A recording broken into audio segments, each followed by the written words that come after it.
Data na Mwana azira matumurikira.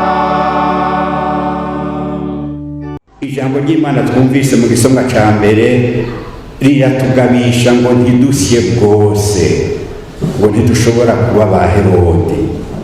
Rigira riti tuvuze ko ata gicumuro dufise tuba twihenze twebwe nyene, kandi ukuri ntikuba kuri muri twebwe. Ni ijambo rikomeye cyane ridusaba kwitonda no guca bugufi, tukamanyabona twisuzuma igihe cyose, kuko mu mutima wa muntu wese hama hari imizi y'ikibi ishobora gutanga igihe icyo ari cyo cyose ibyamwa bituma dukora ikibi kibishe, gushika naho dukora ibara ryo ku mutemere atanu umutima usimba.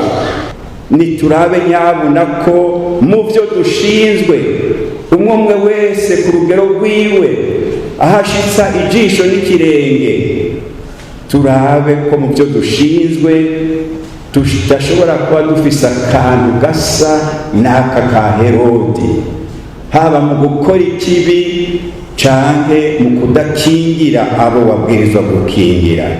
Kuri uyu munsi twaje gusenga dusabira igihugu, abakirongoye n'abakibamwo.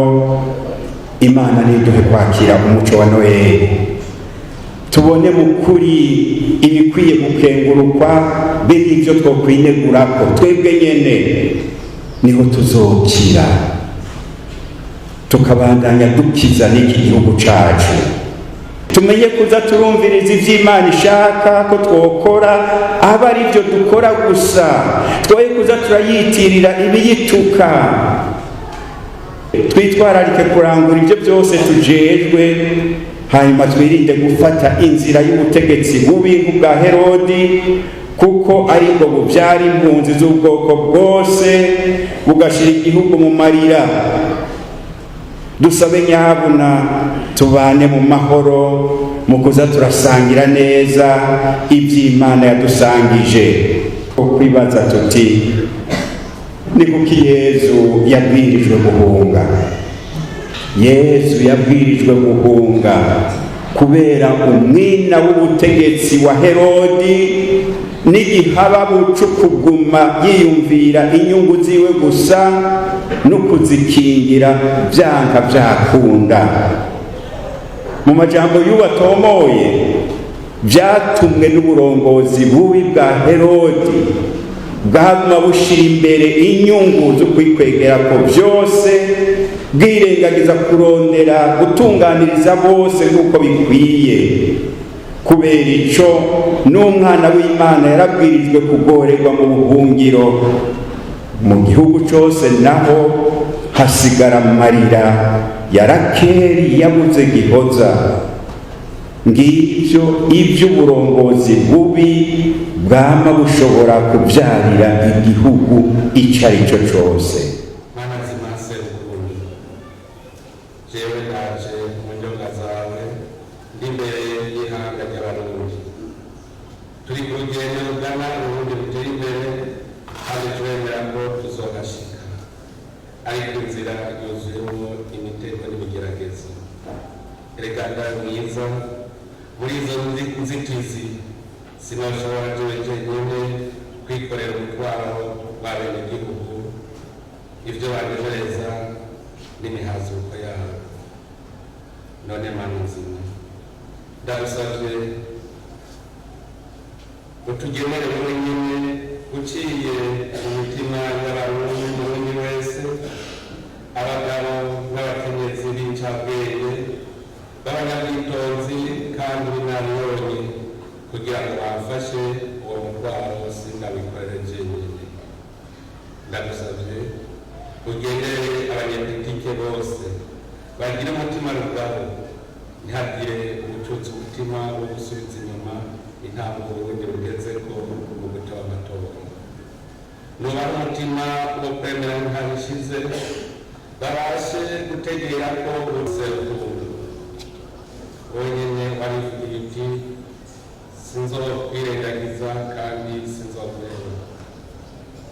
uriko uraducamutsa umwaka w'2024 kandi abahigira Uburundi uyu mwaka batari bake. Turagukengurukiye ko wagumanye natwe uyu mwaka turiko turasozera. Turagukengurukiye ko waduhaye umutima wo kurinda imbere y'ibigeragezo n'ibicantege twahuye, tukabibonamo twese Abarundi twihanganye tuzi ko umunsi umwe tuzobivamwo naho abadushinyagurira batari babuze.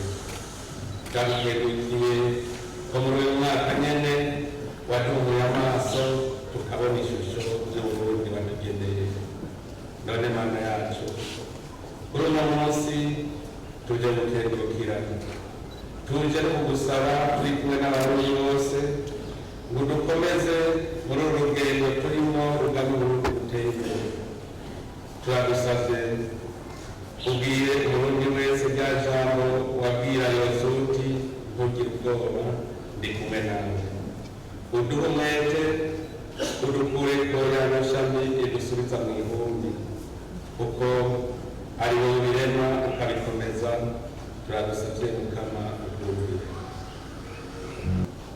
Mana nzima, ntaco turi tutagizwe nawe, ntaco dufise tutahawe nawe. Turi ngaha n'ihanga ryawe, tuzanye amashimwe y'ukurenguka vyiza vyinshi wamutugirira. Tuguhereje igihugu cacu ciza, ubihezagire, ubihunda amahoro yawe. Hezagira ubutaka bw'igihugu watugabiye, imirima y'imitotahaye, ibitungwa bimerwe neza, maze imiryango yose igumane akanyamuneza gakomoka iwawe.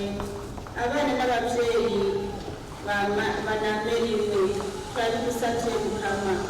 Turagukengurukiye kandi kw'iteka wateye Uburundi, ukabuha indongozi zivuga izina ryawe kuva hasi gushika hejuru. Ubandanye uhezagira indongozi waduhaye uhereye kuri se Barundi. Kunda Mukama umutima uzigamire, komeza ubwenge n'ubwitonzi washize muri we nk'umwami Dawidi, maze igihugu cawe abandanye akiyoborana ubwenge n'ubwitonzi nk'umusavyi wawe Salomo. Turabigusavye Mukama. Nanu matoranyimana